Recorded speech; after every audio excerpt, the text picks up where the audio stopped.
Good afternoon, investigators. Welcome along to Spy Curious, episode 304. G'day, Casey. How you going? Hey, Mike, I'm good, thanks. That's good. We've got a very special program today. And the first part of what we've got to get through, we've got a guest. And Casey, I'll leave it all to you to handle this one. Okay, great. Well, we're very lucky today because, as you know, every week Mike harps on about how many jobs there are and that he can't keep up. And today we have Josh from Truth Investigations, where he is needing some help. So Josh is joining us via call in. So are you there, Josh? Yes, I am. Hi, Casey. Hi, Mike. How are you? Good, Josh. Thanks for coming in. Yeah, no worries at all. Awesome. Josh, do you mind just telling us a bit about your background? Because we are all PIs and we're curious as to who you are and how you got started. We all love that juicy detail. Yeah, of course. So I am from Truth Investigations. We've been around for over 10 years. I got into the industry just shy of 15 years ago. I got into the industry doing mostly insurance surveillance. Over the years, obviously, we've got a very diverse range of services, whether it's corporate surveillance, insurance fraud, locating people, cyber investigations, family law matters. We do a whole range of different things. But I entered the industry as an insurance investigator doing surveillance myself, and then obviously started the business Truth Investigations over 10 years ago.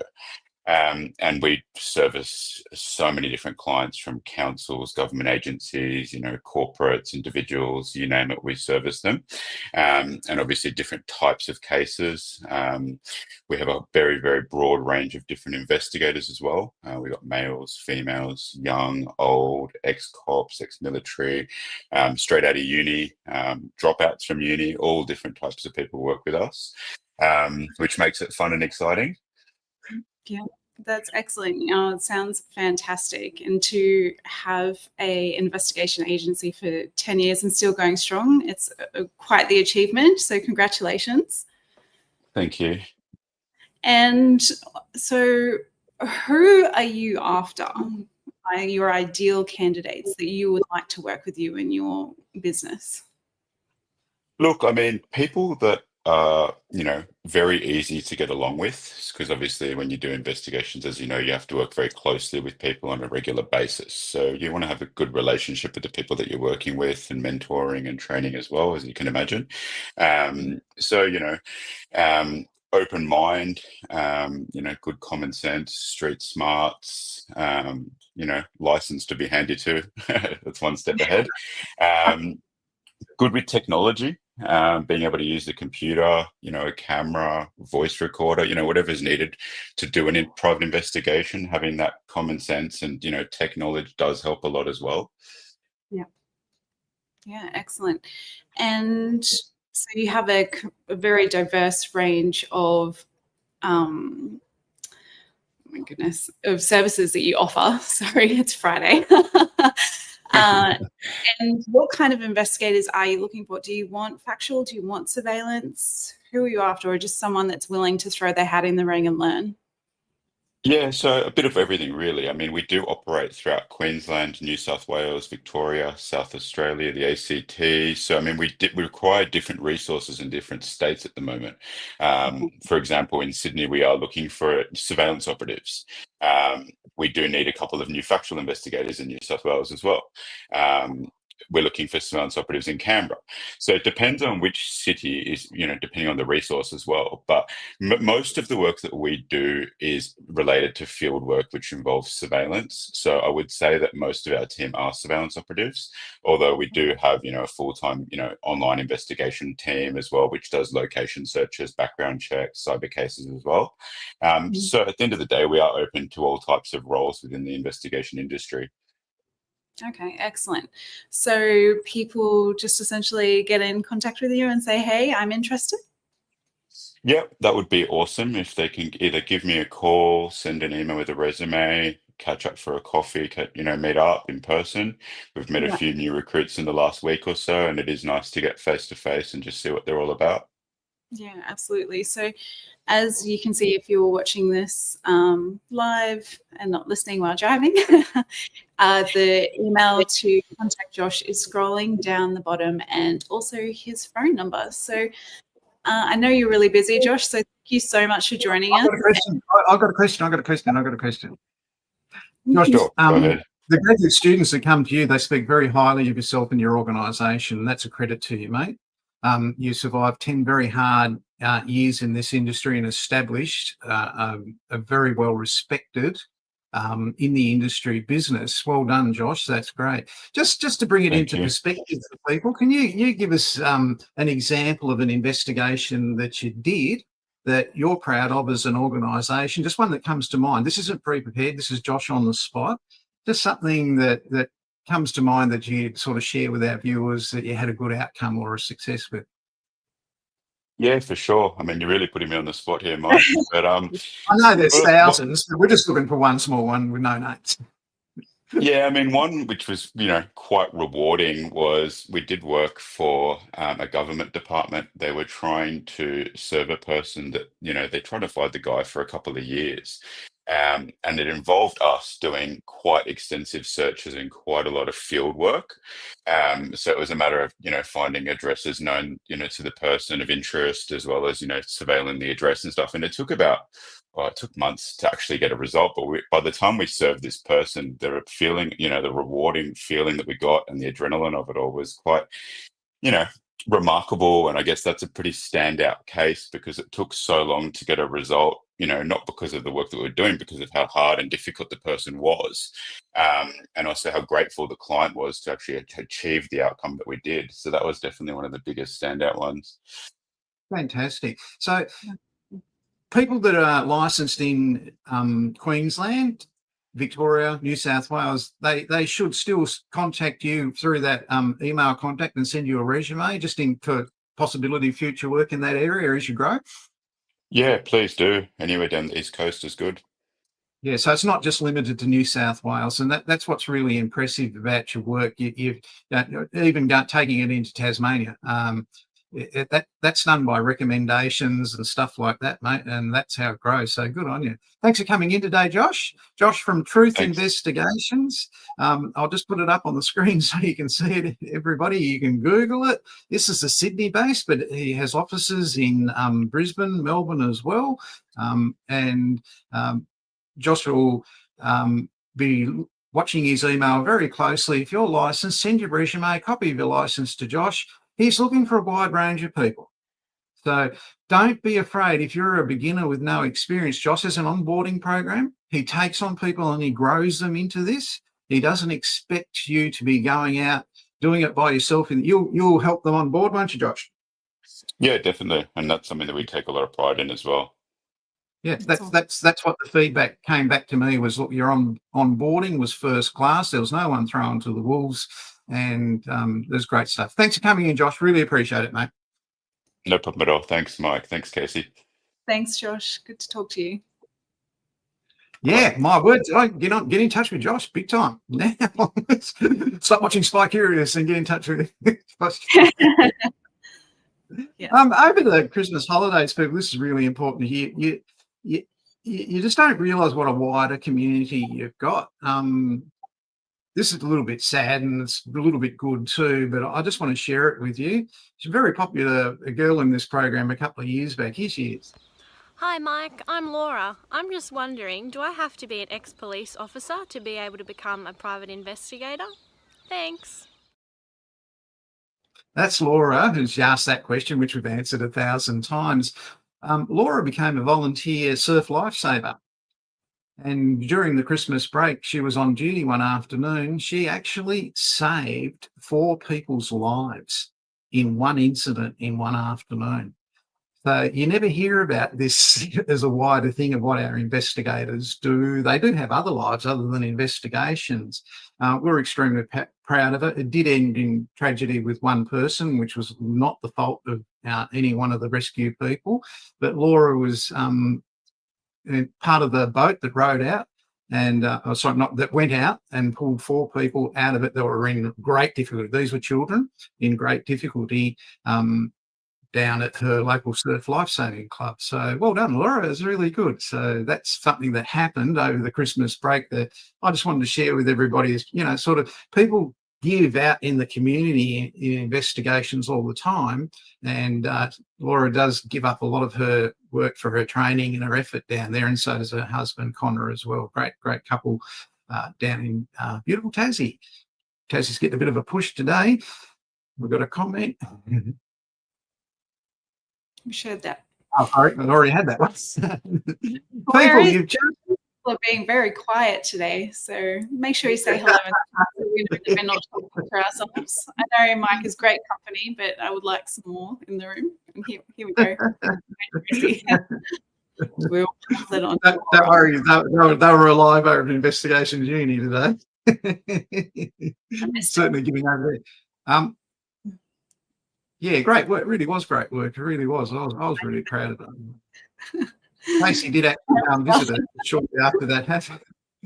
But it was very important that if you are looking for work as a licensed private investigator, I will put Josh's job vacancy up later on. I haven't had time to do it, but you'll see it appear here in Australian Private Investigator, Corporate and Government Investigation jobs. This morning I put up several jobs in there related to claims management, and there's a couple from investigation agencies. And if you're looking for an entry level without a licence, M&A Investigations were after an office admin person in New South Wales. Now, you will think, well, I've never heard of M&A Investigations. They're one of the big three in Australia. Now, you'll never hear of them, right? You'll think there's bigger ones, but that's the one you will never hear about. We had Investigations Uni today. Those people that participate in that, you can, as time goes by, download a CPD points award statement in relation to what we presented Investigations Uni. Now, today's won't be available for another month or so. It does take time to catch up on these things, but you have open to you a whole lot of different CPD statement opportunities in there by answering a quiz and watching the video in relation to that. So take full advantage of that. It never ends. It doesn't stop at licensing. Continuous professional development is what we're all about here, and it's very important. That's why we have our industry association, AIRLAC. It's for the purpose of promoting best practice in investigations, government investigations and corporate investigations around Australia. An update on AIRLAC. This week we hit 1,135 members, making us the largest investigation industry association in Australia.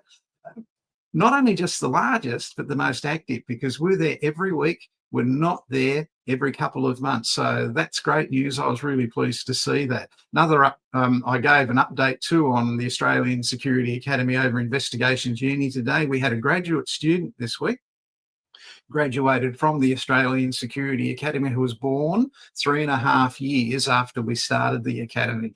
So that's amazing. And I feel really old. Casey, have you got something for us this week? I do. I just wanted to give an update on the, I don't know if you did this in Investigations Uni, because unfortunately I couldn't make it today, but I will watch the replay.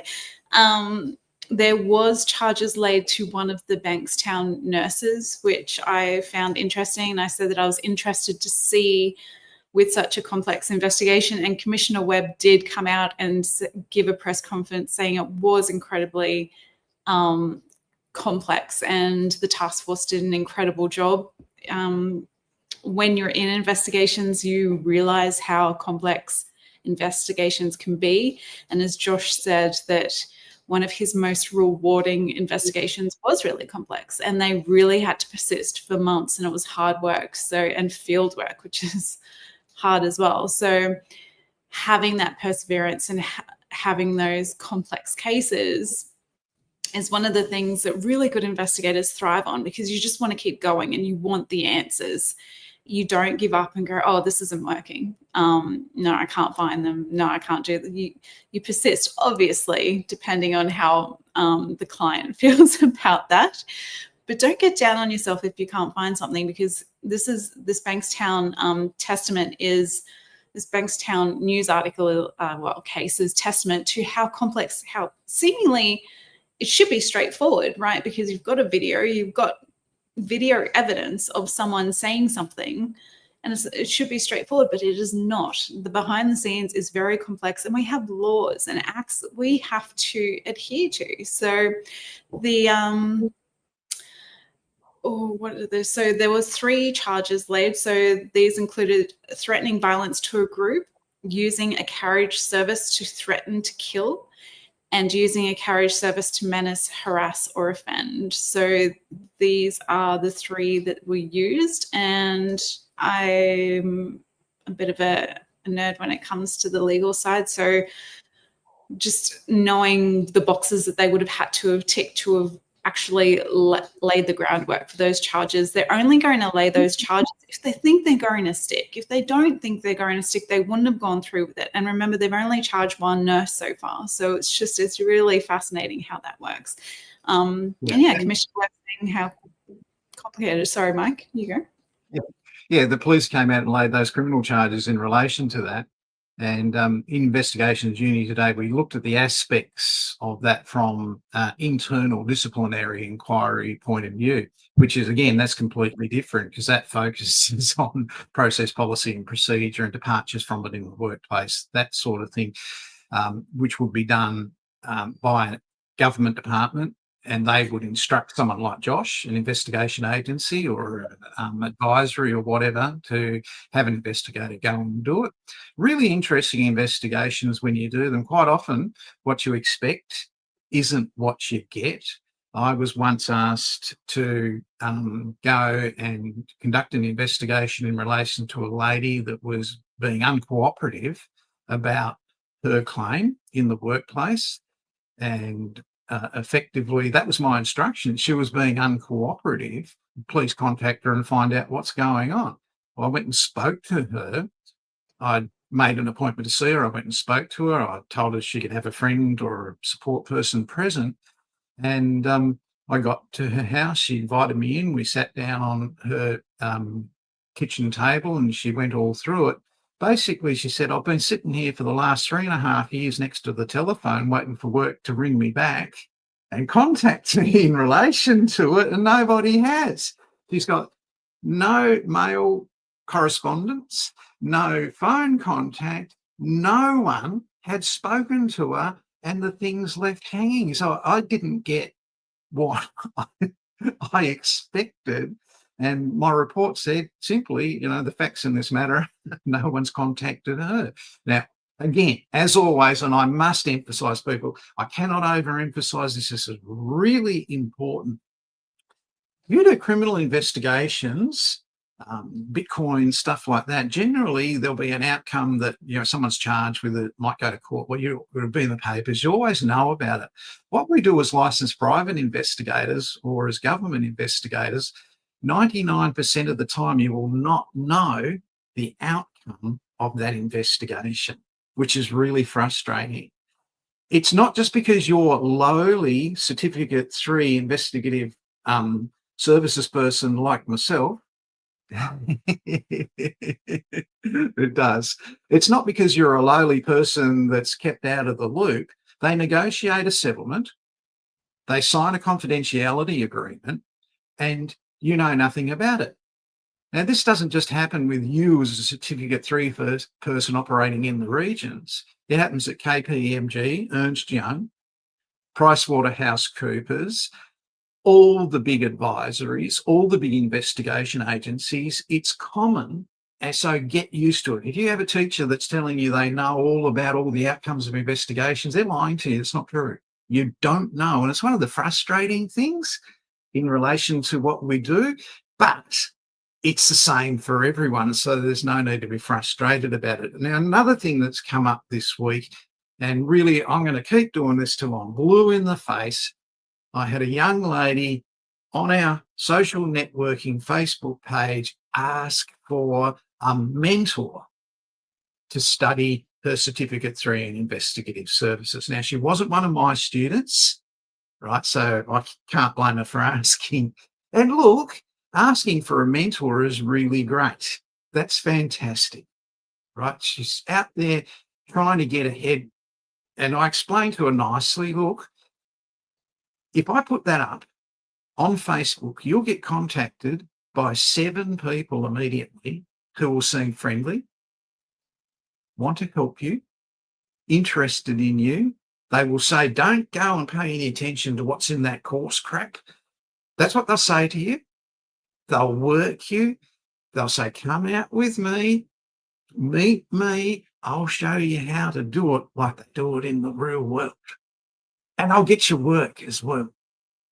That's what will happen if you start posting on Facebook. You're leaving yourself wide open to predators who I can't control, Facebook can't control, who haven't got your best interests and only their self-interests at heart. If you need a mentor with what you're studying because your course isn't up to speed and it hasn't got support videos and you can't ask your instructor, contact a workplace where you want to work, ask them for work, tell them you're going to be licensed soon.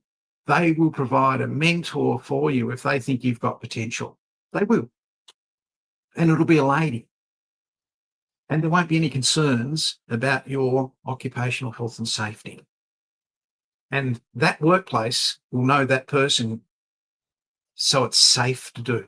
Do not leave yourself wide open by meeting some random stranger that has contacted you on Facebook and has played up to everything that you were expecting, but you won't get the results you wanted. I really mean that is important. It's not just limited to investigations. Look, it happens, I'm sure, in driving training and Olympic swimming or whatever. They're out there. But do not advertise for it on social media. There are mentors within the workplaces who are assigned mentors to do that sort of thing. They're trusted by the employers. Josh has them. My word, he does. And you can rely on them, okay? Otherwise, they wouldn't work for him. So this is really important, that don't leave yourself wide open on Facebook. Don't trust anybody on social media in relation to those sorts of things. We've had a really busy week this week, and I've got a whole lot of stuff to set up for next week. I hate to cut and run. What time's basketball tonight, Casey? Oh, I still have my tips. Oh, sorry. All right, sorry. Before I wind up, I've got Casey with her tip of the week. Is it an OSINT one? It is. It generally always is. It's kind of an OSINT one. I did a review on EPOS last year. It's a freemium model, so you can put some details in, but you can also pay for it. And I find that when I did the review last year, it was nothing that your Google Dorking couldn't produce. And now I find it so much stronger. I was having a really tough time with a case, and I just felt like there was just one student name or one email, or there was just something I was missing. And I'm like, I'm just going to pay for EPOS to see if it's changed. And it brought up so much information and helped me burst the case open. It gave me the pivot point that I needed. And it was just really fantastic. So if you're stuck like I was, or you want to check out EPOS, I can now honestly say that I was really impressed with it brought up. It has the email section and the phone section now. So I found that incredibly helpful. And also it's came to my attention today. Sorry. Hang on 2 seconds. I have my robot that's trying to start up, my little vacuum robot right underneath me. It's trying to vacuum my feet. This is the professional live stream, okay, with Casey's vacuum cleaner robot talking to her in the background. Hey, I cannot live without that robot. So the other thing that's come to my attention today is another tool that is similar to EPOS. So it's important to keep in mind that these, while EPOS is something that you do need to pay for, their information is open source. So they've scraped the web. They've got, no worries, Tracy. They've scraped the web. So they essentially take breach data and they put it into their database. And just, if you like, I love breach data, but it takes so long for you. Like, you've got to keep an eye on the dark web. You've got to keep an eye on the different websites that you can grab them from. It takes a long time to download because they're huge. You've got to do it on an external hard drive, blah, blah, blah. Like, it's a long process. And while I love collecting it myself, it's just sometimes you just don't have time. And this EPOS has it all in one place, and you pay essentially just for them to streamline the process for you. So very handy. And this is a new, awesome, Michelle. That's so good. This is a brand new tool that was brought to my attention today. I tried to register for the free trial, but it's not letting me. There is a payment plan there.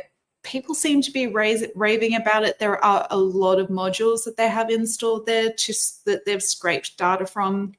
So I thought I might give that a whirl before next week and do a review on that, because it's being just thrown up everywhere at the moment. So yeah, another review I can do. But yeah, EPOS, well, I wasn't impressed last year. I think it's worth your money now, and we will check this one out. So that's my tip. Very good. Good tip. Very well supported by people watching. Perhaps you could get your robot to help Michelle with her report, Casey. That No, my robot's dead. might need to connect up. Other stuff in the news down in Victoria this week, the CEO of WorkSafe has resigned. Now, this was kept really under wraps and was only mentioned in the Geelong Advertiser. So he's resigned for personal reasons, no great scandal or anything like that, but the lid was really kept big on that. He used to be the CEO at the TAC. He's obviously moving on to bigger and better things, and good luck to him. Very responsible position at WorkSafe in Victoria. This was something that hit the news this week. Slater and Gordon were rocked by an explosive all-staff email purportedly sent to by outgoing HR boss. So Slater and Gordon hung out their dirty laundry through a disgruntled employee impersonating someone that was leaving, and the email contained who was getting paid what. Now, you send a bunch of lawyers in a law firm who's getting paid and how much, they're all going to read it. Every single, trust me, I interview a lot of lawyers. They've got one thing on their mind. Just, what's everybody else getting? What am I getting? Okay, and Slater and Gordon did that this week. So that's happened this week. It's hit the Financial Review. Total turmoil. They're looking for the person that sent the email, trying to identify them. It's caused great deal of angst at Slater and Gordon, because they recently lost one of their cases. It was large and it's had global attention. So, people are looking to bail from the organisation. It wasn't good timing for them. Quite interesting to watch. I'll keep you posted on what happens with that. Public servants have been warned to behave themselves in New South Wales in relation to how they behave on social media. That came out in the news too this week, just due to what happened on the 13th of February with the Bankstown Hospital. Thanks for the tip, Casey. That's it. I've just put it below in the ticker. Right, yeah. For you, Michelle. So no, I'm osany.com. So it's running across the bottom of your screen. You can replay this on demand. So whatever link you use to get in here, whether it's YouTube or Facebook or LinkedIn, and you need to see Casey's link scrolling across the bottom of the screen, certainly you can replay it and click it. Yeah, found it. There's a compliance breach at Slater and Gordon, my words. Big time. Oh no. The Financial Review relished it. The Financial Review pushed that someone there doesn't like Slater and Gordon, and Financial Review really, not that I read the Financial Review, that was just one of the links to it. So, Casey, thanks very much for that today. I really appreciate it. Thanks for your interview with Josh. People, Josh has got a job over at Truth Investigations for surveillance operatives at the moment. That's what they need. They've been smashed recently and need more surveillance operatives, not just in New South Wales. If you're licensed, send Josh your resume. So Truth Investigations, you can Google them, see them. Very well respected organisation Australia-wide. And Josh, lovely bloke. He's very big on his training of his staff and ensures that happen. If you need to know more about code of conduct investigations and how people get fixated on their issues, get over to Investigations Uni and you can see all about people that build crosses in the workplace and use that as a platform to push their agendas and how you go about investigating that.